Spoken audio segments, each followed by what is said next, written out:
Students, chapter 5 principles of inheritance and variation. इस chapter में आज हम पढ़ेंगे Mendel's law of inheritance. Mendel को बोला गया फादर ऑफ जेनेटिक्स। इन्होंने अपने एक्सपेरिमेंट किए थे पी प्लांट पर, या हम बोल सकते हैं पाइसम सटाइवम पर।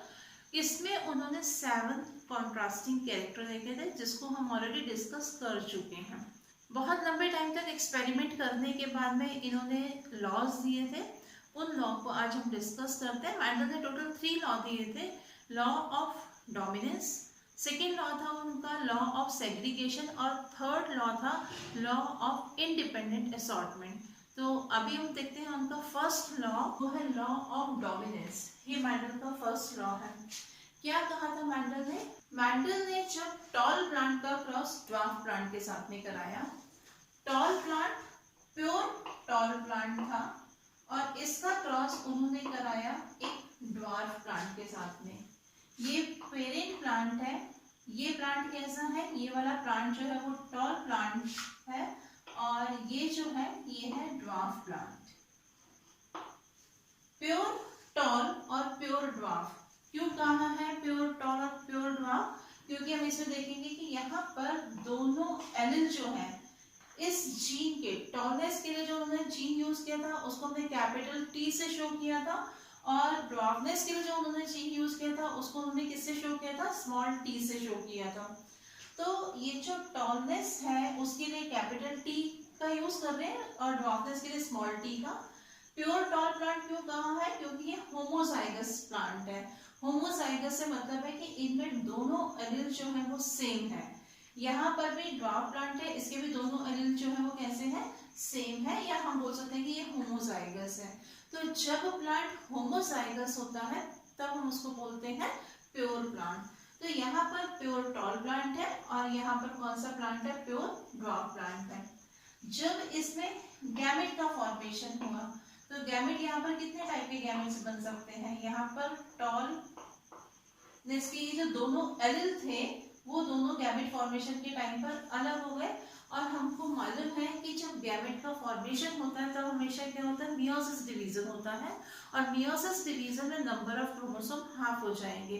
जब नंबर ऑफ क्रोमोसोम हाफ होंगे मीन्स जब जो क्रोमोसोम पेयर में थे वो सेपरेट हो जाएंगे।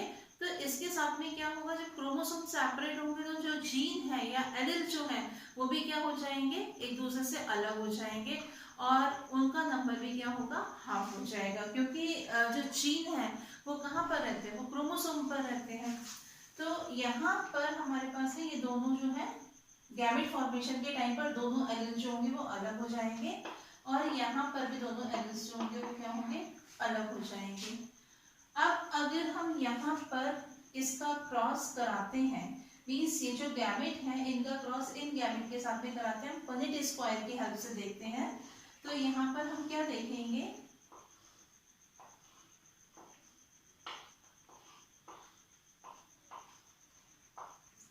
एक साइड के जो गैमेट्स हैं हम उनको इधर ले लेते हैं, यहाँ पर ये ले लेंगे, और इसके एलिल को हमने यहाँ पर लिया, इस एलिल को हम यहाँ पर ले लेते हैं और हम यहाँ पर ले लेते हैं, और इनको हमने किस साइड लिया है? यहाँ पर लिया है हमने।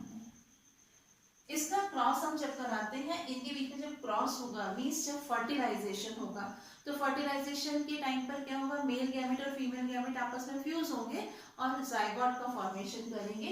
तो जब इनमें फर्टिलाइजेशन होगा तो हम क्या देखेंगे? जब इसका क्रॉस इस गैमेट का फ्यूजन इस गैमेट के साथ में होगा तो जीन्स क्या होगा? Capital T small T. यहाँ पर जब हम इसका क्रॉस इसके साथ में कराएंगे तो यहाँ पर ये हमें मिलेगा। इस तरह से इसका क्रॉस जब हम इसके साथ में कराएंगे तो यहाँ पर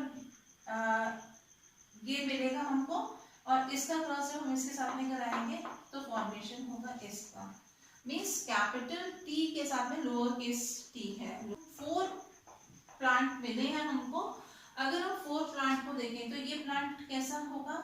ये प्लांट जो है टॉल प्लांट होगा। ये प्लांट कैसा प्लांट होगा? टॉल प्लांट होगा। ये प्लांट भी टॉल प्लांट होगा। ये प्लांट भी कैसा है? टॉल प्लांट है। तो ये जो थी ये हमारी कौन सी जनरेशन थी? F1 generation. तो F1 जनरेशन में हम क्या देखेंगे? इसका फिनोटाइप अगर हम देखेंगे तो फिनोटाइप में हम क्या देखते हैं कि 4 प्लांट जो है वो कैसे है, टॉल प्लांट है, और जो 0 प्लांट जो है वो हमको कैसा मिला, ड्वार्फ प्लांट मिला। तो इसका मतलब ये है कि यहाँ पर इन्होंने ये बोला कि जब एक डोमिनेंट कैरेक्टर वाले प्लांट का क्रॉस अगर हम रेसेसिव कैरेक्टर वाले प्लांट से कराते हैं तो जो F1 जनरेशन रहती है, F1 जनरेशन में जितने भी प्लांट मिलेंगे हमको या जो प्रोजेनी मिलेगी वो सब कौन से कैरेक्टर वाली होगी, डोमिनेंट कैरेक्टर वाली होगी। यहाँ पर हम देखेंगे कि ये प्लांट जो है ये प्लांट भी टॉल होगा क्योंकि इसमें जब टॉलनेस का जीन यानी कि ये जीन और इसके साथ में अगर ड्वार्फनेस वाला जीन प्रेजेंट होगा तो ये अपने आप को एक्सप्रेस करेगा, ये अपने आप को एक्सप्रेस नहीं कर पाएगा। तो यहाँ पर हम क्या देख रहे हैं, यहाँ पर जितने भी प्लांट बने मतलब 100% प्लांट, 4 प्लांट बने, चारों के चारों प्लांट जो है वो कैसे है, टॉल है। तो हम क्या बोलेंगे 100% प्लांट जो है वो कैसे है, टॉल प्लांट है। ड्वार्फ प्लांट जो है वो एक भी नहीं है। तो इसी को नाम दिया गया लॉ ऑफ डोमिनेंस। मेंडल ने ये कहा कि जब हम एक डोमिनेंट कैरेक्टर वाले प्लांट का क्रॉस रेसेसिव प्लांट से कराते हैं तो F1 जनरेशन में हमें सभी प्लांट जो होंगे वो कैसे मिलेंगे, डोमिनेंट कैरेक्टर वाले प्लांट ही मिलेंगे। इसी को नाम दिया लॉ ऑफ डोमिनेंस। तो क्या कहा है मेंडल ने, this law states that when 2 alternative forms of a trait और कैरेक्टर, ट्रेट को ही कैरेक्टर बोला जाता है या हम बोल सकते हैं जीन और एलिल, जिसे मेंडल ने फैक्टर नाम दिया था, are present in an organism, only one factor express itself in F1 progeny. F1 progeny में यानी कि F1 जनरेशन जो बन रही है उसके जो ऑफस्प्रिंग बने हैं या जो प्रोजेनी बनी है उसमें केवल वन फैक्टर जो है वही अपने आप को एक्सप्रेस कर रहा है एंड इज कॉल्ड डोमिनेंट। उसी कैरेक्टर को हम क्या बोलेंगे, उसी ट्रेट को हम क्या बोलेंगे, डोमिनेंट, या जो आपका जो एलिल है वो कौन सा है, डोमिनेंट है। while other that remain mask is called recessive, जो अपने आप को एक्सप्रेस नहीं कर पा रहा है, जो दब गया है, वो कैसा कैरेक्टर है, वो रेसेसिव है। तो मेंडल ने ये बोला कि एक जो एलिल है वो अपने आप को एक्सप्रेस कर पा रहा है, एक एलिल जो है वो अपने आप को एक्सप्रेस नहीं कर पाता है। तो जो एलिल अपने आप को एक्सप्रेस कर देता है, जिसके कैरेक्टर एक्सप्रेस हो जाते हैं, वो होता है डोमिनेंट, और जो नहीं कर पाता है उसे हम बोलते हैं रेसेसिव। यही मेंडल ने अपने फर्स्ट लॉ में एक्सप्लेन किया था। मेंडल का second law, law of segregation. Segregation का मतलब होता है एक दूसरे से अलग होना। तो क्या कहा गया इस लॉ में, मेंडल ने ये बोला कि जब अगर एक पेरेंट प्लांट जो है, पेरेंट प्लांट प्योर प्लांट हमने लिया जिसका क्रॉस हम एक प्योर ड्वार्फ प्लांट से कराते हैं, मींस यहाँ पर जो 2 प्लांट दिए गए हैं, एक प्लांट जो है वो प्योर टॉल प्लांट है, एक प्लांट जो है वो प्योर ड्वार्फ प्लांट है। यहाँ पर हम क्या देखते हैं कि यहाँ पर हम देखेंगे कि जो पेरेंट प्लांट में जो जीन है, मींस इसमें जो एलिल है या फैक्टर्स जिसको मेंडल ने नाम दिया था, ये किस फॉर्म में प्रेजेंट है, पेयर के फॉर्म में प्रेजेंट है। यहाँ पर भी ये किस फॉर्म में प्रेजेंट है, पेयर के फॉर्म में प्रेजेंट है। जब इनसे, ये कौन से प्लांट है, ये पेरेंट प्लांट है, जब इनमें गैमेट का फॉर्मेशन होता है,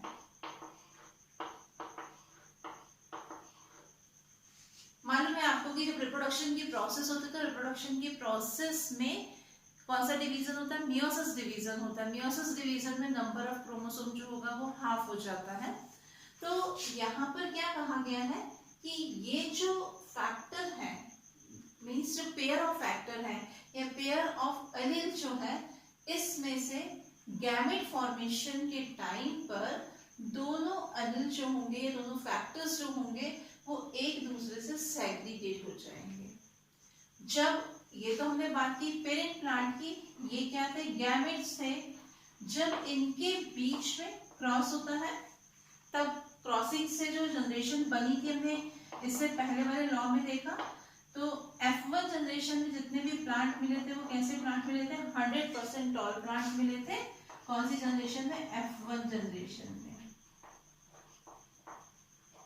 जब इनके बीच में सेल्फिंग कराया गया, सेल्फिंग का मतलब होता है कि सेम जनरेशन के मेंबर के बीच में क्रॉस कराना, तो जब इसके बीच में सेल्फिंग कराया गया मींस हाइब्रिड प्लांट, जो F1 जनरेशन में जितने भी टॉल प्लांट मिले वो कैसे प्लांट थे, हाइब्रिड टॉल प्लांट थे। जब इनमें गैमेट का फॉर्मेशन होगा तो इनके गैमेट बनते टाइम भी क्या हो रहे हैं, यहाँ पर हम देखेंगे कि यहाँ पर जो एलील या फैक्टर पेयर के फॉर्म में है, ये जो जीन है इसके दोनों एलील जो है वो क्या हो गए, सेपरेट हो गए, सेग्रीगेट हो गए। यहाँ पर भी हम देखेंगे गैमेट फॉर्मेशन के टाइम पर ये जो फैक्टर पेयर के फॉर्म में प्रेजेंट था या एलील जो पेयर के फॉर्म में प्रेजेंट था, इनके दोनों एलील जो हुए वो क्या हुए, सेग्रीगेट हो गए या अलग हो गए एक दूसरे से। तो यही मेंडल ने अपने सेकेंड लॉ में बोला, this law states that the factors or allele of a pair segregate from each other during gamete formation. क्या बोल रहा है ये लॉ, फैक्टर और एलील ऑफ अ पेयर, एक पेयर के फैक्टर और एलील यहाँ पर ये पेयर के फॉर्म में प्रेजेंट है, यहाँ पर ये पेयर के फॉर्म में प्रेजेंट है, यहाँ पर ये पेयर के फॉर्म में प्रेजेंट है, सेग्रीगेट हो रहे हैं from each other during gamete formation. Gamete का फॉर्मेशन हो रहा है यहाँ पर, गैमेट का फॉर्मेशन, इससे गैमेट का फॉर्मेशन हुआ, ये सेग्रीगेट हुए, यहाँ पर गैमेट का फॉर्मेशन हुआ, ये सेग्रीगेट हुए, यहाँ पर गैमेट का फॉर्मेशन हुआ, ये सेग्रीगेट हुए। Such that a gamete receive only one of the two factors, means जो गैमेट है, गैमेट में हमेशा जो टू फैक्टर्स है उनमें से वन फैक्टर ही आएगा। इसको नाम दिया था मेंडल ने लॉ ऑफ सेग्रीगेशन। तो लॉ ऑफ सेग्रीगेशन क्या बोल रहा है कि गैमेट फॉर्मेशन के टाइम पर जो एलील या फैक्टर पेयर के फॉर्म में होते हैं वो एक दूसरे से सेग्रीगेट हो जाता है और वन गैमेट केवल वन एलील को ही रिसीव करता है।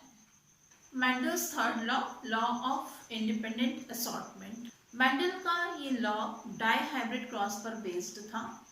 डाइहाइब्रिड क्रॉस क्या होता है, जब टू कैरेक्टर को लेकर के किसी ऑर्गेनिज्म में क्रॉस कराया जाता है तब हम उसे बोलते हैं डाइहाइब्रिड क्रॉस। मेंडल का फर्स्ट लॉ और मेंडल का सेकेंड लॉ, ये दोनों ही लॉ जो थे वो मोनोहाइब्रिड क्रॉस पर बेस्ड थे। अभी हमने देखा कि वहां पर जो हमने क्रॉस कराया था वो सिर्फ हाइट को लेकर के किया गया था, मीन्स टॉल प्लांट था, ड्वार्फ प्लांट था, वहां पर क्या किया था, प्लांट की हाइट को लेकर के क्रॉस कराया गया था। तो जब सिंगल कैरेक्टर को लेकर के क्रॉस कराया जाता है तब हम उसे बोलते हैं मोनोहाइब्रिड क्रॉस, और जब टू कैरेक्टर को लेकर के क्रॉस कराते हैं तब हम उसे बोलते हैं डाइहाइब्रिड क्रॉस। तो मेंडल का थर्ड लॉ समझने से पहले हम देख लेते हैं डाइहाइब्रिड क्रॉस को कि कैसे उन्होंने क्रॉस कराया था और फिर ये उन्होंने लॉ दिया था। मेंडल ने जो एक्सपेरिमेंट किया था उसमें उन्होंने राउंड शेप के सीड लिए थे। जो सीड थे उनका शेप कैसा था, राउंड था, और इसे मेंशन किया था कैपिटल R लेटर से। इसके अलावा उन्होंने जब सीड का कलर देखा तो वो येलो कलर का था, मीन्स उन्होंने जो क्रॉस कराया उसमें उन्होंने कौन कौन से टू कैरेक्टर लिए, सीड का शेप राउंड शेप और सीड का कलर येलो, ये दोनों ही डोमिनेंट कैरेक्टर थे। इसका क्रॉस उन्होंने कराया रेसेसिव कैरेक्टर वाले प्लांट से, और वो रेसेसिव कैरेक्टर कौन से थे, राउंड शेप, और हमने देखा था कि इसका कॉन्ट्रास्टिंग कैरेक्टर क्या था, रिंकल्ड था। तो यहाँ पर उन्होंने जो प्लांट लिया उसके सीड कैसे थे, रिंकल्ड सीड थे, और उन सीड का कलर कैसा था, ग्रीन था, जिसे हमने यहाँ पर स्मॉल r स्मॉल y से शो किया है। ये प्लांट उन्होंने लिए पेरेंट प्लांट, और पेरेंट प्लांट उन्होंने प्योर पेरेंट प्लांट लिया था। प्योर से मतलब यहाँ पर प्योर राउंड येलो के जीन है, यहाँ पर प्योर रिंकल्ड एंड ग्रीन के जीन है। जब यहाँ पर गैमेट का फॉर्मेशन हुआ तो अभी हमने पढ़ा था लॉ ऑफ सेग्रीगेशन। सेग्रीगेशन के टाइम पर हर पेयर का जो फैक्टर था या एलील थे वो क्या हुए थे, सेपरेट हो गए थे। तो यहाँ पर हम देखेंगे कि यहाँ पर ये जो राउंड शेप के जो एलील हैं पेयर के फॉर्म में ये सेपरेट हो जाएगा, सेम ऐसे ही यहाँ पर ये सेपरेट हो जाएगा। तो गैमेट में वन एलील इसमें से आएगा, मतलब शेप का वन एलील होगा, और वन एलील जो होगा वो किसका होगा, कलर का होगा। तो यहाँ पर ये टू टाइप के गैमेट फॉर्म हुए। इसके बाद में हम यहाँ पर देखेंगे यहाँ पर भी इसी तरह से हम देखेंगे कि वन एलिल इस पेयर का होगा, वन एलिल जो होगा वो इस पेयर का होगा, यहाँ पर इस तरह से। अब हम देखते हैं कि इन गैमेट में फ्यूजन के बाद में हमें क्या रिजल्ट मिलते हैं। गैमेट के फ्यूजन की क्या पॉसिबिलिटीज होगी, इसका फ्यूजन इसके साथ में हो सकता है। यहाँ पर जो प्रोजेनी मिलेगी उसका जेनेटिक वेट कैसा होगा, capital R small R capital Y small Y, इसका क्रॉस इसके साथ में भी हो सकता है। तो यहाँ पर भी हमें जो जीनोटाइप है वो इसी तरह का मिलेगा। यहाँ पर अगर हम देखेंगे तो यहाँ पर भी सेम टाइप का जीनोटाइप मिल रहा है हमको, और इसका क्रॉस कराएंगे तो यहाँ पर भी हमको सेम टाइप का जीनोटाइप मिलेगा। तो यहाँ पर हम क्या देखेंगे कि यहाँ पर चारों में यानी कि जो 4 ऑफस्प्रिंग मिले हैं F1 जनरेशन में, ये कौन सी जनरेशन है हमारी, F1 जनरेशन है। इस जनरेशन में जो प्लांट मिले सभी का जीनोटाइप हम देखेंगे कैसा है, सेम है, कैपिटल आर के साथ में स्मॉल आर, कैपिटल वाई के साथ में स्मॉल वाई। मीन्स यहाँ पर अगर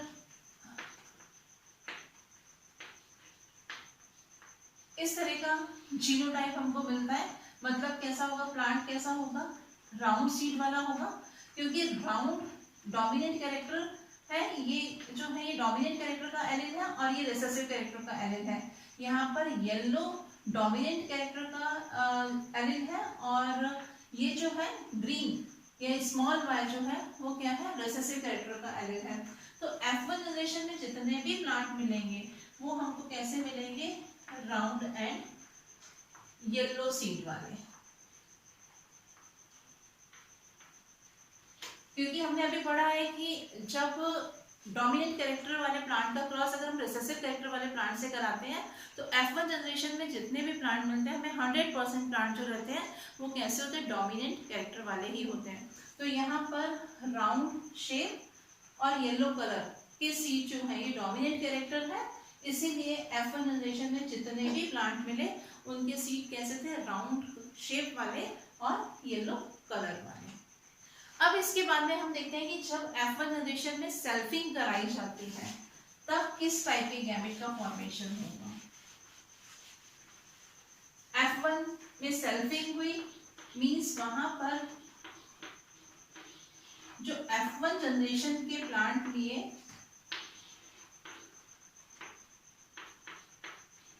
ये F1 जनरेशन के प्लांट हैं, ठीक है, और उनके बीच में क्या कराया जा रहा है, सेल्फिंग कराई जा रही है। अब हम इसमें देखते हैं गैमेट का जो फॉर्मेशन होता है तो क्या क्या पॉसिबिलिटीज रहती हैं।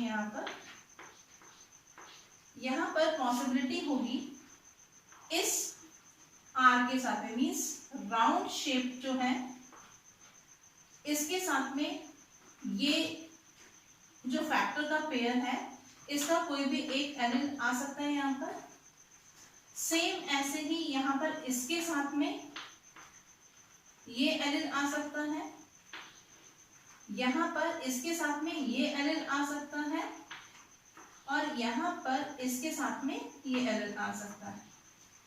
तो क्या देखा, यहाँ पर 4 डिफरेंट टाइप के गैमेट का फॉर्मेशन हो रहा है।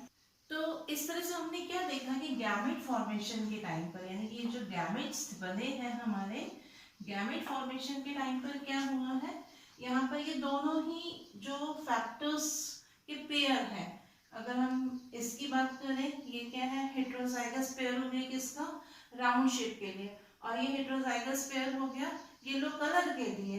तो यहाँ पर ये इंडिपेंडेंटली क्या हो रहे हैं, एक दूसरे के साथ में गैमेट का फॉर्मेशन कर रहे हैं। ये फैक्टर का पेयर जो है वो इसके साथ में इंडिपेंडेंटली क्या कर रहा है, गैमेट का फॉर्मेशन कर रहा है। तो यही कह रहे हैं Mendel, 2 factors of each character assort or separate out independent of the factors of other character at the time of gamete formation and get randomly rearranged in the offspring producing both parental and new combination of characters। और साथ ही offspring में ये randomly rearrange हो रहे हैं, तभी तो जो आफ्टर जनरेशन इससे बनेगी उसमें कुछ कैरेक्टर्स जो होंगे वो पेरेंट्स जैसे होंगे या कुछ जो है कॉम्बिनेशन नए बनेंगे।